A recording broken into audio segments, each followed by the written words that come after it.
Hey everybody, welcome to the 1804 show, chapter 2. I'm your host, Dollar Will, and this is another episode of 1804 History. And before I start, I just wish everybody a Merry Christmas, Happy New Year. Enjoy your Christmas, be safe, and before anything else, hit that like button, hit that subscribe button, hit that share button. I really need this channel to grow, so let's get it. So tonight, I'm going to be talking about Gabriel Prosser and the slave rebellion that almost happened.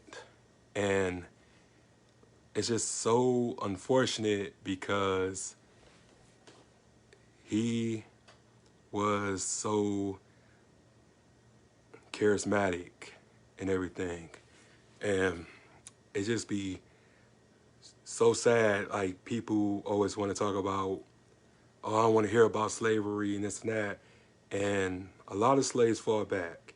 And he was one of the slaves that fought back, because I ain't going to be talking about no slaves that was weak or docile and this and that, but I'm going to always be talking about the slaves that fought back and take no shit from the slave master or the oppressors and anything like that.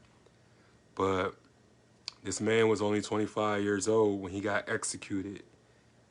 And the reason why he was executed, because a couple slaves told on him. So that caused a whole lot of just chaos and destruction with his plan being unfolded by the so-called people he trusted. So I just want everybody to understand, like, just because they look like us doesn't mean they for us. Just because they have the same skin as us doesn't mean that they want the betterment for our people, because they will sell you out.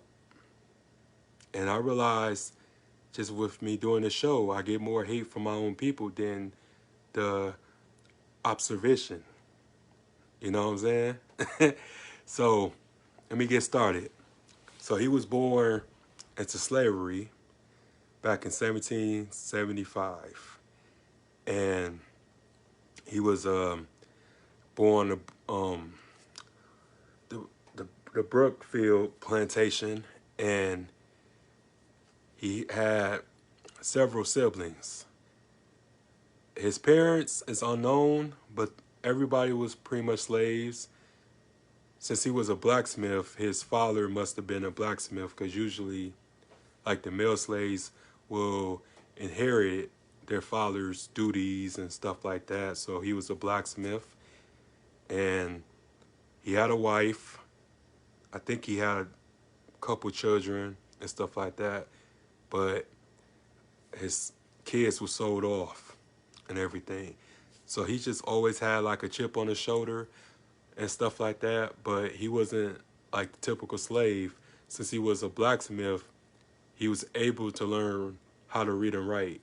So he had these special privileges of going to several plantations in the nearest counties and stuff, and he will do jobs for other slave owners in the state of Virginia. So one day he gets into a fist fight with a overseer from another plantation, and he's thrown in jail because of it, because he pretty much bit off an ear. So he was just like one of those slaves that wasn't taking no mess or whatever. So he eventually was bailed out by his slave master, and that's when he had this plan to do an uprising. So several slaves and everything, he met up with them. They would have these meetings, and pretty much the similarities to Nat Turner. So they would have these meetings after dark, and they would discuss this plan for this rebellion. So there's a couple slaves heard them talking and stuff, and they went back and they told their slave owner about the plan and the plot to kill whites and stuff like that, and set up fires and a whole bunch of crazy mess. So the slave owners alerted the governor, and the governor sent a militia out to get them. And the day of the rebellion, they had rain really bad, so it really messed up their plan because everything was wet and stuff like that. So they was pretty much caught off guard by the militia, by the army people. So a lot of them were executed. Even slaves that didn't have anything to do with it, they was executed. They say it was 27 black people that got killed, but he ended up escaping to a nearby harbor, which he was captured, and he was tried. My bad, I skipped over a part. And his reward was $300. His wanted poster was $300. So this man was worth $300 for his capture in return. But yeah, he was put on trial and he was executed. Well, before the state could execute him, they had to pay his master $500 because that's how much he was worth. When his owner purchased him was for $500, so the state had to pay $500 in order to execute this man.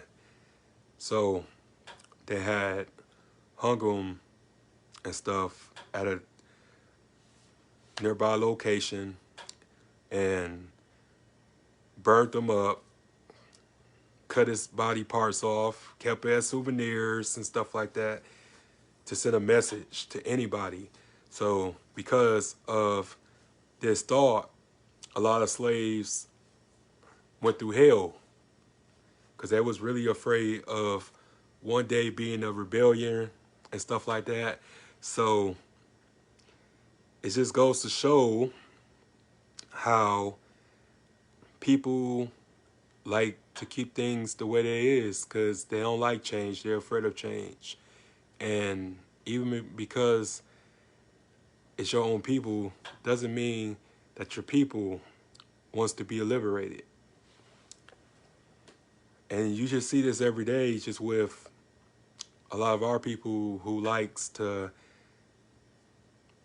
just start trouble, start mess, chaos, controversy, and they don't like when somebody tell it like it is.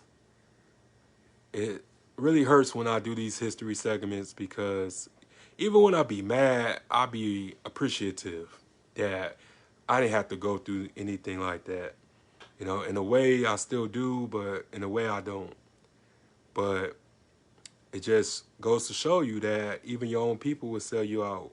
Like when you a leader and when you trying to just unite people and talk about the atrocities, not only that you go through in your community, but when you go through amongst your people, like people hate you. People hate that. People will find a way to take you out. Here was a 25-year-old, and this is why I tell the older generation, like, stop sleeping on the youth, because the youth will fight for you. You know what I'm saying? Because they always want to try to discredit us because we're young and that we're wet behind the ears and stuff like that. But a lot of us are really tired of the stuff that we go through, the stuff that we see, the stuff that we amongst in our communities. You know, a lot of us hate that it's violence and shootings and drugs and prostitution and all the other stuff. We hate it. So it's just hard, you know, when you're young because you already discredited because they feel like you don't know anything. Feel like you should just go to school and work and be as docile and weak like they are. But I'm not saying that all our elders are weak, but I'm saying that it's a huge majority of them that stop fighting. You know, they just settled. I don't know what's going on. It's just like really be difficult when you try to like speak your mind. You are silenced. You canceled these days for speaking your mind. You know, they try to take away your money. They try to ruin your livelihood when you talk about what's in your head and what you go through in your daily life or what's on your heart. Like, they attack your financials, you know? I don't understand that. It's just like modern day slavery. It's the same thing, you know? So I just feel like when it comes to certain things and certain people, man, we gonna have to really be smart and really just use the aggression. You know what I'm saying? The aggression is everything. So I just try to like educate my people, man, and try to get us all to see that we are being manipulated, we are being used to attack one another instead of help and build one another. Because if I have the resources, if I have the connections, if I see somebody really trying to do something and trying to help people and trying to use their gifts and talents for the common good, then I would do it. I would help everybody who I see that's trying. Now, I can't help everybody, especially everybody isn't trying to do anything or just trying to just gain clout and this and that. But as far as like people that's actually is putting in the effort and showing initiative, of course I'm gonna help you get to where you need to be. But I don't know, man. I just want just for everybody to just really take what I do as a gift and that's a blessing, because I don't get paid for this like that, but I just do it because somebody has to keep these people memories alive and tell their stories, because if it was you, you won't want your story to be told. So, but yeah, that's the end of the story. That's the end of the episode. Make sure you like, comment, subscribe, share the video. If you want to donate to the Cashapp, Cashapp $1804 show. Peace.